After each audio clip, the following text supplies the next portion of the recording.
أهلا بيكم. النهاردة معانا وصفة الليزي كيك، أسهل وأسرع وصفة كيكة شوكولاتة ممكن نعملها. الوصفة القديمة اللي ما بتبطلش أبدا. يلا معانا نشوف كافة تفاصيلها. أول حاجة هيكون معانا باكت من بسكوت الشاي اللي ملهوش أي فليفرز، بسكوت شاي سادة.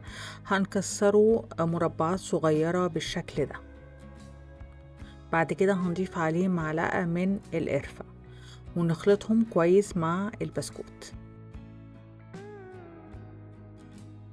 هنبدأ نحضر صوص الشوكولاتة اللي هنحط فيه البسكوت. هنا أنا بستخدم كوباية من الكريمة أو اللبن، وبكون حطهم في الميكروويف يدفوا شوية، حوالي 40 ثانية مثلا أو 50 ثانية. بعد كده بضيف عليهم كوباية من شوكولات شيبس عشان يدوب في الكريمة ويبقى هو ده الشوكولاتة بتاعتنا.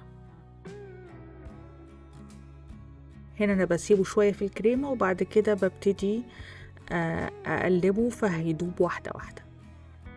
بضيف عليه معلقة من الشوكولاتة اللي هي زي النوتيلا. الفيديو ده قديم فأنا كنت مستخدمة فيه نوتيلا، لكن حاليا في بدايل كتير قوي غيرها يعني.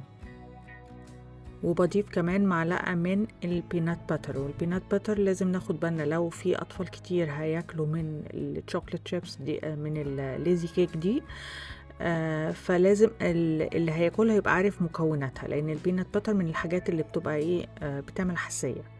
في العادي هي طعمها حلو، بس لازم الحذر مع الناس اللي عندها حساسية. وندوب الحاجات دي مع بعضها، يبقى كريمة أو لبن معاهم شوكولات شيبس معاهم معلقة شوكولات من اللي هي البرطمانات دي، ومعلقة زبدة فول سوداني. بندوبهم كويس مع بعض وبيدينا الصوص ده. أنا ما حطيتش سكر لأن هي الحاجات اوريدي فيها سكر يعني. وبحط عليهم البسكوت اللي احنا كسرناه قبل كده. الشوكولاتة اوريدي فعلا هي بتبقى مسكرة. انا بستخدم الشوكولات شيبس اللي هي الميلك شوكولات مش دارك، فهي اوريدي بتبقى فيها سكر، فمش محتاجة ان انا ازود سكر اكتر من كده. وبخلطهم كويس، بخلط البسكوت في صوص الشوكولاتة اللي احنا عملناه.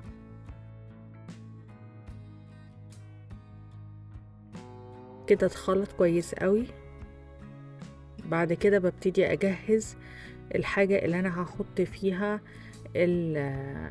الليزي كيك نفسها. انا هنا بحطها في صينية، بحط فيها اللي هو البلاستيك الستريتش، وبحط الليزي كيك جواها. ممكن نفسها ما نحتاجش صينية، ممكن نحطها في البلاستيك ده ونلفها على شكل رول. عامة هي بتبقى طرية جدا ومرنة جدا، فممكن نشكلها بأي تشكيل احنا عايزينه، بس انا بالنسبة لي كده بتبقى اسهل واحسن. ببتدي احطها في الصينية وبضغط عليها كويس قوي واسويها، وبعد كده اقفل عليها البلاستيك.